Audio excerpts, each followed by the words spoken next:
ఓం శ్రీకృష్ణ జగద్గురు పరబ్రహ్మణే నమః. ఓం నమో శ్రీ వేదవ్యాసాయ నమః. ఓం మద్గురు శ్రీ పూర్ణానంద స్వామినే నమః. ఓం శుక్లాంబరధరం విష్ణుం శశివర్ణం చతుర్భుజం ప్రసన్నవదనం ధ్యాయేత్ సర్వవిఘ్నోపశాంతయే. ఓం వ్యాసాయ విష్ణురూపాయ వ్యాసరూపాయ విష్ణవే నమో వై బ్రహ్మనిధే వాసిష్ఠాయ నమో నమః. ఓం నారాయణం నమస్కృత్య నరం చైవ నరోత్తమం దేవీం సరస్వతీం వ్యాసం తతో జయముదీరయేత్. శ్రీ భగవద్గీత ఆత్మ సంయమ యోగము. అయితే మనుజుడు ఏం చెయ్యాలి అంటే ఇక్కడ గురు శిష్యుని యొక్క సాంప్రదాయాన్ని పాలించడం కోసమే ఆయన గురువును అంటే గురువు జనుల్ని సంసారము అనేటువంటి గోతి నుండి పైకి తీస్తారు అనేటువంటి అనుకోవడం అనేది అంతా కూడా కాదు. ఎందుకంటే ఆయన మార్గాన్ని బోధించేవాడే కానీ చేయవలసినదంతా కూడా శిష్యుని చేతిలోనే ఉన్నది కదా అని చెబుతూ మనుజుడు తన రోగానికి తానే మందు తిని రోగాన్ని నయం చేసుకోవాలి. తన యొక్క ఆకలికి అన్నము తిని ఎలాగా ఆకలి తీర్చుకోవాలో అట్లాగే ఈ సంసారము అనేటువంటి పుట్టుక చావును తప్పించుకోవాలి అనుకున్నటువంటి జీవుడు తనే స్వయంగా సాధన చేయాలి, తరించాలి. అందుకే మరి ఇంకా కూడా తనను తాను ఏమాత్రము అధోగతిని అంటే ఈ సంసార బంధనములు చిక్కుకునేటట్లు చేసుకోకూడదు అని చెబుతూ ప్రపంచంలో తన యొక్క ఉద్ధారకులు అంటే తనను ఉద్ధరించేటువంటి వారు ఎవరు? బంధువులా, మిత్రులా? వాళ్ళెవ్వరూ కాదు. ఇంకా ఎవరన్నానా వారు కూడా కాదు. తన యొక్క శుద్ధపడినటువంటి నిగ్రహించబడినటువంటి మనసే తనను ఉద్ధరించేటువంటి ఉద్ధారకుడు. విషయాల పట్ల ఆసక్తి లేకుండా ఈ దృశ్యవాసనలు ఏవి కూడా లేకుండా ఉండేటువంటి మాలిన్యరహితమైనటువంటి తన యొక్క చిత్తమే తనను ఉద్ధరిస్తుంది. అలాగే తన యొక్క మలినమైనటువంటి మనసే తనకు పతనాన్ని కలగజేస్తుంది. కాబట్టి అదే కదా శత్రువు. మనస్సు ఇంద్రియాలు కనుక వశపడి ఉన్నవనుకో అవే కదా బంధువులు, అవి వశపడలేదనుకో అవే శత్రువులు అని చెబుతూ సామాన్యంగా కూడా ప్రతి ఒక్కరికి మనసులో రెండు రకాలైనటువంటి విషయాలు ఉంటాయి. ఒకటి మంచి భాగము, మరొకటి చెడ్డ భాగము. ఒకటి ధర్మం వైపు రమ్మంటుంది, మరి ఒకటి అధర్మం వైపు ఈడుస్తుంది. వీటిల్లో మొదటి దాని చేత ధర్మం వైపు ఈడ్చేటువంటి దాని చేత అధర్మం వైపు ఈడ్చే దానిని జయించాలి, ప్రయత్నపూర్వకంగా ఓడించాలి. దానిని ధర్మం వైపుకే, అధర్మాన్ని కూడా అధర్మం వైపు ఈడ్చేటువంటి మనసులో ఒక భాగం కూడా ధర్మం వైపు నడిచే మనసు యొక్క భాగం వైపుకు త్రిప్పుకోవాలి. ఇదే కదా పురుష ప్రయత్నం చేత సాధ్యపడుతుంది. ఈ ప్రకారంగానే తనను తాను ఉద్ధరించుకోవాలి. బంధువు తన యందే ఉన్నాడు, శత్రువు కూడా తన యందే ఉన్నాడు. శుద్ధమైనటువంటి చిత్తమే బంధువు, వశపడినటువంటి మనస్సే బంధువు. కాబట్టి దానిని ఆశ్రయించాలి కదా. అది జీవునికి మహోపకారం చేయగలుగుతుంది. అలాగే మలిన చిత్తము, వశపడనటువంటి మనస్సు తనకి శత్రువుతో సమానమే. అది తనకు మహా అపకారాన్ని చేస్తుంది. బాహ్యమైనటువంటి శత్రువు అనుకో ఈ శరీరం ఉన్నంత వరకు మాత్రమే హింసిస్తాడు. అదే అంతఃశత్రువు అయితే, అదే మలినపడినటువంటి చిత్తమైతే జన్మాంతరము కూడా జీవుణ్ణి వెంబడిస్తుంది, బాధిస్తుంది. కాబట్టి అటువంటి అంతఃశత్రువుని ప్రయత్నము చేత మొట్టమొదటే తొలగించుకోవాలి, పరమశాంతిని పొందాలి. అయితే జీవునికి ప్రారబ్ధము అనేటువంటిది అడ్డుగా ఉండదని, తనను తాను ఎల్లప్పుడూ కూడా ఉద్ధరించుకోవడానికి వీలు పడిందేనని కదా ఇక్కడ తెలుస్తూ ఉన్నది. అయితే తనను తాను ఉద్ధరించుకోవాలి, తనను అధోగతి పొందించుకోకూడదు అనేటువంటిదే ఈ జీవుణ్ణి ఈ సంసారంలో ఉద్ధరించేటువంటి వారు. మరి మనుషునికి ఎవరైనా సరే బంధువులు శత్రువులు ఉన్నారా అంటే తనకు తానే బంధువు. ఏ విధంగా? తన మనసుని తాను జయించినట్లయితే తనకు తానే బంధువు. తనకు తానే శత్రువు, తన మనసును తాను జయించలేదనుకో తనకు తానే శత్రువు అని చెబుతూ, అయితే ఎవడైతే ఈ యొక్క సత్యాసత్య నిత్యానిత్య వివేకము అనేటువంటిది కలిగి ఉన్నాడనుకో, సత్య వస్తువుని అంటి ఉన్నప్పుడు అసత్య వస్తువుని ఆవలికి నెట్టివేస్తాడు కదా, అలాంటి వివేకము సత్యము పట్ల అంటి ఉన్నటువంటి వాడు అసత్యాన్ని విరక్తి కలిగి ఉంటాడు. ఆ విధంగా తన యొక్క మనసును జయించుకున్నాడు అనుకో, అలా జయించబడినటువంటి మనసు తనకి బంధువులాగానే ఉపకారం చేస్తుంది. అలాగా జయించలేదు, ఈ దృశ్యమాన వస్తువులు వెంటబడిపోయాడు, అదే కదా శత్రువులాగా తనకే అపకారం చేస్తుంది. అనేక రకాలైనటువంటి శరీరాలను ఉపాధులను తెచ్చిపెడుతుంది. కాబట్టి మనం సూక్ష్మంగా తెలిసినటువంటి అంశాన్నే ఇక్కడ విశదంగా తెలియజేస్తూ, మనుజునకు బంధువు శత్రువు ఎవరు ఎక్కడున్నారు అంటే తన మనసే, తన యందే ఉన్నారు. ఏంటది అంటే జయింపబడినటువంటి మనసును ఎవరు నిగ్రహిస్తారో అదే బంధువు. అది జీవుణ్ణి జననము మరణము మొదలైనటువంటి సంసార సముద్రం నుండి ఉద్ధరిస్తుంది. మరొక సంసారం అనేటువంటిది రాదు, మరొక ఉత్పన్నమైనటువంటి ఈ యొక్క ఉపాధి అనేటువంటిది ఇక ఉండదు.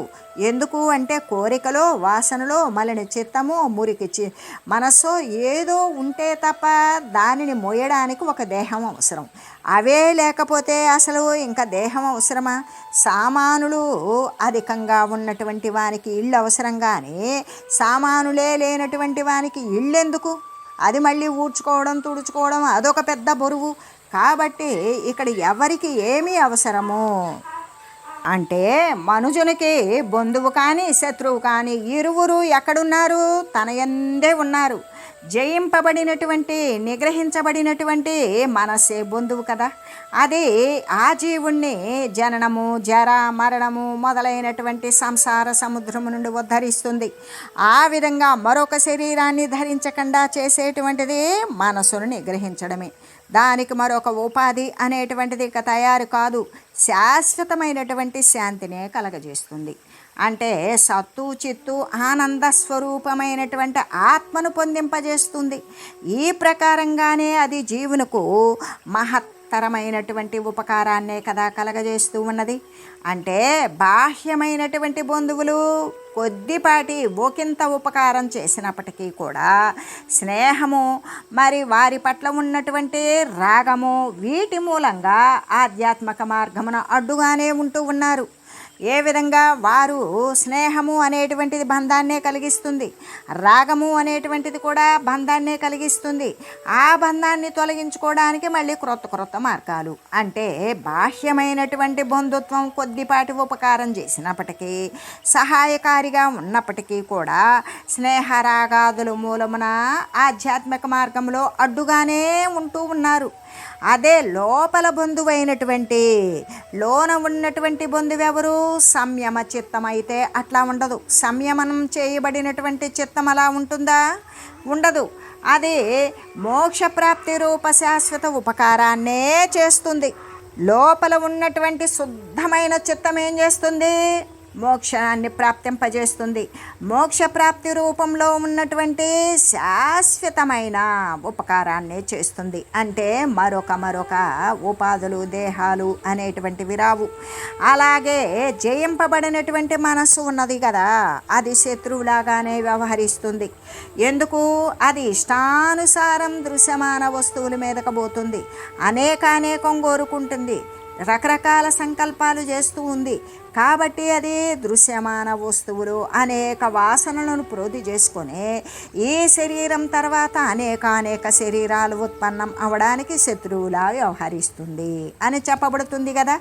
ఎలాగంటే అది జీవుని భవారణ్యమున త్రోసివేస్తుంది. భవము అంటే పుట్టుక, పుట్టిందా చస్తుంది, చచ్చిందా మళ్ళీ పుడుతుంది. కాబట్టి ఈ భవము అనబడేటువంటి అరణ్యమునందు అంటే పుట్టడం చావడం తప్ప మరొక మార్గం అనేటువంటిది కనబడదు. అడవి అంటే మార్గము కానరానటువంటి ఒక దుర్గమమైనటువంటి ప్రదేశం. కాబట్టి ఇక ఆ విధంగా భవారణ్యంలో త్రోసివేసేసి కామమని క్రోధమని కోరికలు కలిగిస్తుంది. కోరికలు తీరకపోతే కోపాలు వస్తాయి. కోపంతో లోభత్వం ఏర్పడుతుంది. ఆ లోభత్వంతో మోహం అధికరిస్తుంది. తర్వాత ఇక మదము అనే హెచ్చరిల్లుతుంది. తర్వాత మాశ్చరము అనేటువంటిది బహుగా మిక్కిలిగా నెలకొంటుంది. కాబట్టి ఇలాగా కామము, క్రోధము, లోభము, మోహము, మదము, మత్సరము అనే ఘోరమైన జంతువులకి తనను బలి చేస్తుంది. అంటే జన్మ జన్మయందు శరీర ఉత్పన్న పతనాల యందు కూడా అతన్ని సుఖం యొక్క ఆశతోటి దుఃఖాన్ని పొందింపజేస్తూ అతన్ని పూర్తిగా జీవిని నాశనం చేస్తుంది. కాబట్టి జీవుడు ఏం చేయాలి? ప్రయత్నపూర్వకంగానే పట్టుదల అనేటువంటిది వహించాలి. ఆ పట్టుదల ద్వారానే తన యొక్క వివేకాన్ని ప్రసరింపజేస్తాడు. సత్య నిత్య శాశ్వతమైనటువంటి వస్తువును అంటి ఉంటాడు. ఆ వస్తువును అంటి ఉండడానికి కూడా తనదైనటువంటి స్వకీయమైన పట్టుదలతో కూడినటువంటి ప్రయత్నము చేసినప్పుడు మాత్రమే తన కోసం ప్రయత్నం, తనను ఉద్ధరించుకోవడానికి చేసినటువంటి ప్రయత్నం ద్వారానే భగవానుడు సహాయం చేస్తాడు అని కదా చెప్పబడింది. అలాగే జీవుడు కూడా ఏం చేయాలి? ప్రయత్నపూర్వకంగా పట్టుదలతో కూడుకొని ఆ యొక్క వివేకము అనేటువంటి దానిని సాధించాలి అని చెబుతూ, అంటే ఇక్కడ పట్టుదల తనదైనటువంటి స్వకీయమైనటువంటి అనేక ఆటంకాలు వచ్చినా కూడా దానిని మధ్యలో విరమించకుండా అలా కొనసాగుతూ ప్రయత్నాన్ని వదలకుండా సాగించడమే కదా పట్టుదల అనేటువంటి దానికి మనం ఒక చిన్న ఉపమానాన్ని తెలియజేసుకుందాం. అంటే మనకి కులింగ పక్షి అనేటువంటిది మనందరికీ తెలుసు. అంటే అది ఒక చిన్న పక్షి అన్నమాట. దానిని మనం ఏమంటాము అంటే దానిని సంస్కృతంలో కూడా టిట్టిమం అని చెప్తారు. ఆ కులింగ పక్షి పేరే ఒక పెద్ద పిచ్చుకంత ఉంటుంది. అది టిట్టిబం అని చెప్తారు.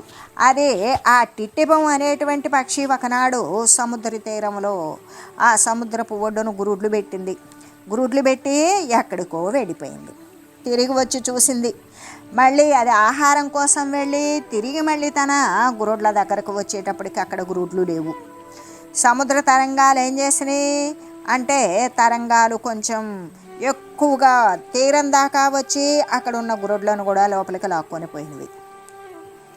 అలా ఈడ్చుకొని పోతే ఇక ఆ పక్షి ఎంత శోకిస్తుందంటే దానిని గురించి ఎవ్వరం వర్ణించలేం. దుఃఖం పొంగి పొరలింది. మనుష్య జాతి అయినా సరే, పక్షి జాతి అయినా సరే, మాతృహృదయము, తల్లి హృదయము అనేటువంటిది ఒకటే కదా. ఎట్టకేలకు కూడా గుండె నిబ్బరం చేసుకుంది. ఏడ్చింది ఏడ్చింది ఏడ్చింది, దుఃఖపడింది, పొంగి పొంగి పొరిలి పొరిలి దుఃఖపడింది. తర్వాత మనసు దిటవు చేసుకొని గుండె నిబ్బరం చేసుకొని ఇక ఒక కర్తవ్యానికి ప్రారంభించింది. ఈ పాడు సముద్రం నా గ్రుడ్లను తన పొట్టన పెట్టుకుంది. ఇప్పుడు నేను మాత్రం ఊరుకుంటానా? ఈ సముద్రపు నీరంతా కూడా నా ముక్కుతో తోడివేస్తాను, నా గ్రుడ్లను నేను తీసుకుంటాను అనే బ్రహ్మదేవుడు అడ్డు వచ్చినా సరే ఈ పని జరిగి తీరవలసిందే అని ఘోరమైనటువంటి ప్రతిజ్ఞను పూనుకొని తన ముక్కుతో ఒక్కొక్క బొట్టు సముద్రపు నీటిని పీల్చి బయట పుక్కిలించి వేస్తూ ఉన్నాడు. ఆ సమయంలో 3 లోకాలను సంచారం చేసేటువంటి నారద మహర్షి వచ్చాడు. ఆ దారిన పోతూ ఉన్నాడు. ఆ త్రిలోక సంచారి అయినటువంటి నారదుడు ఆ దారిన పోతూ ఆ పక్షి చేసేటువంటి విచిత్రమైనటువంటి పనిని గమనించాడు. ఆశ్చర్యంతో కూడుకున్నాడు. వెంటనే అక్కడే నిలబడిపోయాడు. కాసేపు నిల్చొని అలాగే చూస్తూ ఉన్నాడు. కానీ పక్షి అతని వైపు ముఖం త్రిప్పలేదు. తన పనిలో తాను నిమగ్నమైపోయింది. కొంతసేపటికి నారదుడు ఏం చేశాడంటే దాని దగ్గరకు వచ్చి పలకరించాడు. ఎందుకు ఇట్లా నీవు నీటిని పుక్కిలించి వేస్తూ ఉన్నావు అని ప్రశ్నించాడు. జరిగినటువంటి సమాచారం అంతా కూడా పక్షి చెప్పింది. నా గురుడ్లను ఈ సముద్రం లోపలికి ఇచ్చుకుపోయింది అని. నేనిప్పుడు ఈ సముద్రాన్ని ఖాళీ చేసేసేయాలి, ఈ సముద్రాన్ని ప్రక్కకు ఉమ్మేస్తాను మొత్తం పీల్చేసి ముక్కుతో పట్టేసి అని చెప్పగానే నారదుడు ఆశ్చర్యపడ్డాడు. ఓ పిచ్చిదానా, ఇది ఎప్పటికైనా కూడా నీకు సాధ్యమవుతుందా? నీవెక్కడా, ఈ సముద్రం ఎక్కడా? ఎన్ని యుగాలకైనా సరే నీవు ఆ సముద్రపు నీరంతా కూడా తోడివేయగలవా? అసాధ్యమైనటువంటి కార్యాన్ని తలపెడుతున్నావు కదా అని హితవు చెప్పాడు. అయినప్పటికీ కూడా ఆ పక్షి ఏమన్నదంటే, మహాత్మా, కోటి యుగాలు అయితే అవుగాక, భూమి తలక్రిందులు అయితే అవుగాక, భూమి తలక్రిందులు అయినా కూడా సూర్యుడు అస్తాద్రియందు ఉదయించుగాక, పశ్చిమనందు సూర్యుడు ఉదయిస్తే ఉదయించుగాక, ఈ పనిని మాత్రం నేను వదలను. ఈ దుష్టమైన సముద్రాన్ని హతమార్చేదాకా కూడా, నా గ్రుడ్లను నేను తిరిగి తీసుకునేటంత వరకు కూడా ఆహారము నీరు లేక, కంటిపై కునుకు కూడా వేయక వీటిని సాధించి వేస్తాను అని బదులు చెప్పింది పక్షి. ఆ పక్షి యొక్క మాటలను విన్నాక నారదుని యొక్క శరీరం గగురుపాటును పొందింది. ఆహా, ఎంత సాహసము, ఎట్టి ధీరత్వము, ఎంత గట్టి పట్టుదల! మనుష్య జాతిలోనే ఇటువంటి దృఢమైనటువంటి కృషివలురు లేరే, ఇటువంటి దానిని ఇలా సాధించుకునేటువంటి వారు లేరే మనుషుల జాతిలో కూడా. ఇంకా పక్షి జాతిలో ఇట్లా ఎంత చక్కగా ఏర్పడిందో! ఓహో, మోక్షము చెందాలి అనుకునేటువంటి వానికి చక్కని ఆదర్శాన్ని చూపించింది ఈ చిన్న పక్షి. ఈ పట్టుదలలో 100వ భాగమైనా సరే కలిగి ఉన్నట్లయితే మానవులందరూ కూడా ఎప్పుడో ముక్తిని పొంది ఉండేవారు కదా అని మనసులో తలపోసుకుంది. అలా తలపోసి ఇక నారదుడు అలా ఆలోచన చేశాడు. తన యొక్క తపశ్శక్తి చేత క్షణకాలము సముద్రాన్ని ఎండింపజేయాలి అనుకున్నాడు. వెంటనే అది నీరుని ఎండింపజేశాడు. వెంటనే పక్షి తన గ్రుడ్లను తీసుకొని వెళ్ళిపోయింది. మనకిక్కడ శాస్త్రాలయందు ఆ చిన్న పక్షి గురించి ఎందుకు పేరు చిరస్థాయిగా నిలిచిపోయింది, దానిని ఎందుకంత ఆదర్శంగా చెప్తూ ఉన్నారు అంటే, ఉత్సేక ఉదధైర్యద్వత్కుశాగ్రే కుశాగ్రేణైక బిందునా మనసో నిగ్రహస్వద్భదే భవేద పరిఖేదత. అంటే ఆ చిన్నదైనటువంటి కులింగ పక్షి తన యొక్క ముక్కుతోటి ఒక్కొక్క నీటి బొట్టును కూడా పుక్కిలించి వేస్తూ ఉన్నది కదా.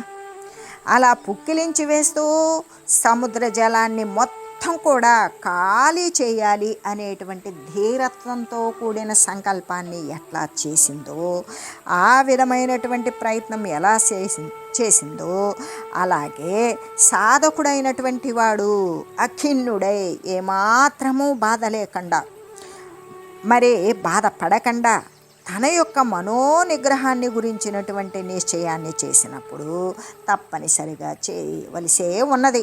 అలా చేయాలి అని కూడా శాస్త్రాలు చెప్తూ ఉన్నవి కదా.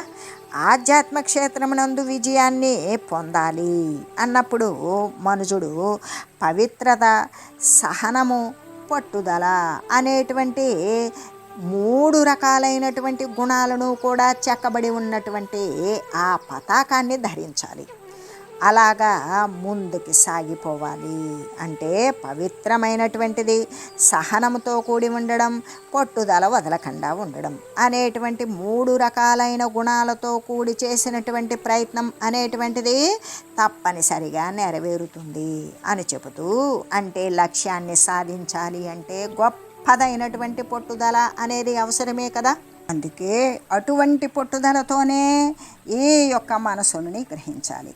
అలా నిగ్రహించబడినటువంటి మనస్సే తనకు బంధువులాగా పనిచేస్తుంది అని చెబుతూ, ఈ విధంగా అలా నిగ్రహించబడనటువంటి మనసు ఆ జీవుణ్ణి పుట్టుక అనేటువంటి అడవిలో త్రోసివేసి కోరిక, కోపము మొదలైనటువంటి ఘోరమైన జంతువులు అంటే అర్షడ్వర్గాలు అంటాం కదా, వాటికి బలి చేసి జన్మాంతరమునందు కూడా నాశనం చేసి వేస్తుంది.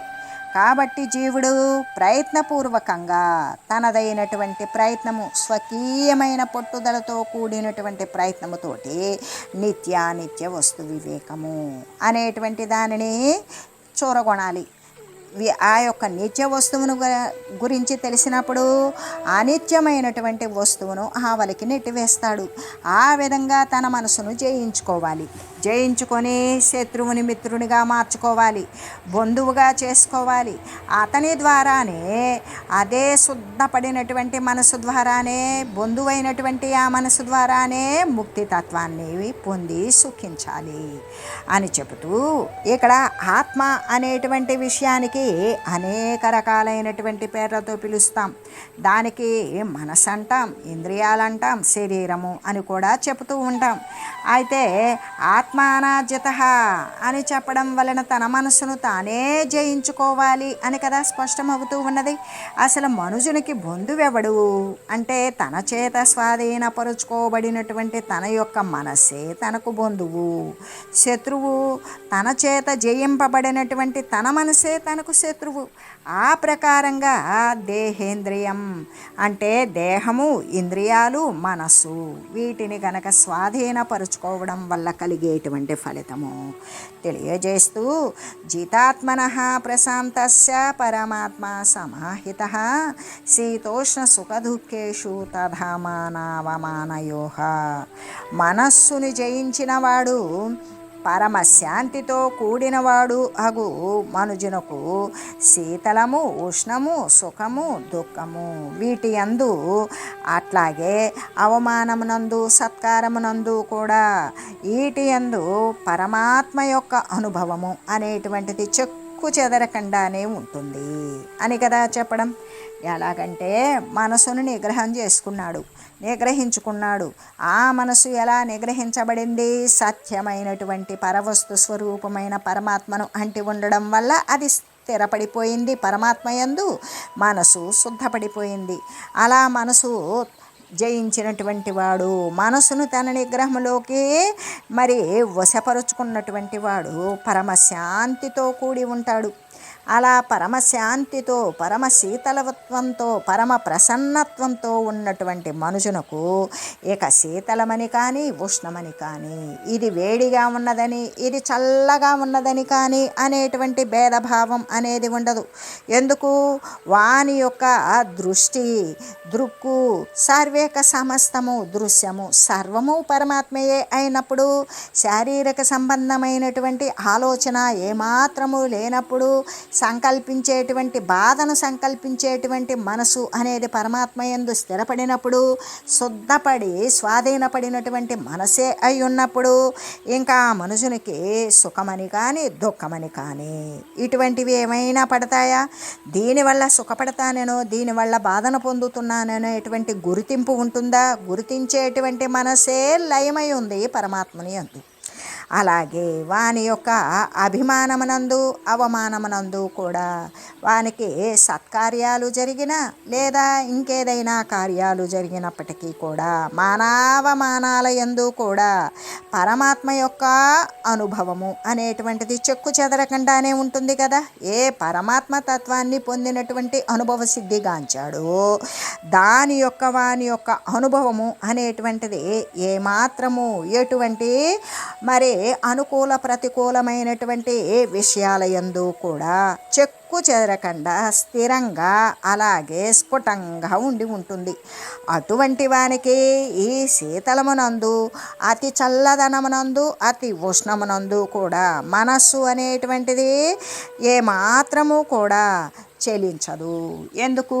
అది ఆత్మానుభవమునందే స్థిరపడి ఉన్నది కాబట్టి అనే చెబుతూ, అయితే సామాన్యుల యొక్క మనస్సు అయితే శీతలమని, ఉష్ణమని, చలిగా ఉంటే వేడి కోరుకుంటూ, వేడిగా ఉంటే చలిని కోరుకుంటూ, సుఖం వస్తే దుఃఖం పడుతూ, సుఖాన్ని అనుభవిస్తూ ఆనందంతో, దుఃఖం వస్తే శోకిస్తూ బాధపడుతూ ఉండేటువంటి దానితో మానము, అవమానము అంటే తనకి సన్మానమైన, అవమానమైన ఏదైనా సరే తనను మంచిగానో చెడుగానో, తనకి గౌరవంగానో లేకంటే మరొక రకమైనటువంటి విపత్కరమైనటువంటి పరిస్థితుల్లోనూ ఈ విధంగా అటువంటి స్థితులు తటస్థించినప్పుడు వాడు సామాన్యమైనటువంటి మనుజుడు అయి ఉంటే తలక్రిందులైపోతాడు. బహుగా కష్టపడతాడు, సుఖం వస్తే బహుగా ఆనందపడతాడు, తనంతట వాడు లేడు అనుకుంటాడు. దుఃఖం వస్తే లోకంలో దుఃఖాలన్నీ కష్టాలన్నీ నేనే అనుభవిస్తున్నాను అని తలక్రిందులైపోతాడు. అది తన యొక్క సమత్వాన్ని పోగొట్టుకొని చపలమే అయిపోతూ ఉంటాడు. అంటే బ్యాలెన్స్ ఆఫ్ మైండ్ అనేటువంటిది ఉండదు, ఇంబ్యాలెన్స్డ్గా ఉంటాడు. సుఖము కలిగినప్పుడు పొంగిపోవడము, దుఃఖం కలిగినప్పుడు కృంగిపోవడము.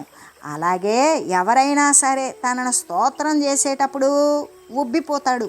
తనని ఎవరైనా తనకు లేనటువంటి విషయాలను ఆపాదించి పొగుడుతూ ఉన్నప్పుడు ఉబ్బిపోతాడు. తనకి ఉన్నటువంటి విషయాన్ని చెప్పినా ఒప్పుకోలేక నిందించినట్లుగా భావించి దిగులుని పొందడం అనేటువంటిది సంభవిస్తూ ఉంటుంది. మానసికపరమైనటువంటి నిగ్రహం లేనటువంటి వానికి అని చెబుతూ, ఈ ప్రకారంగానే అజ్ఞాని అయినటువంటి జీవుడు ఈ యొక్క శీతోష్ణాదులకు, సుఖదుఖాలకు, మానవమానాలకు, ఇటువంటి ద్వంద్వము అంటే భిన్నత్వంతో కూడినటువంటి వానికి దాసుడైపోతాడు. వాటి యొక్క చెప్పు చేతుల్లోనే మెలుగుచూ ఉంటాడు. వాని యొక్క దయాదాక్షిణ్యాల మీద దీనత్వముతో దానికోసం నిరీక్షిస్తూ బ్రతుకుతూ కాలం గడిపేస్తూ ఉంటాడు అని తెలియజేస్తూ, ఓం మంగళం పావన గీతామాత, జయ మంగళం భక్తజనావని బంధ విమోచని, భవభయహారిణి భవ్యదాయిని మంగళం.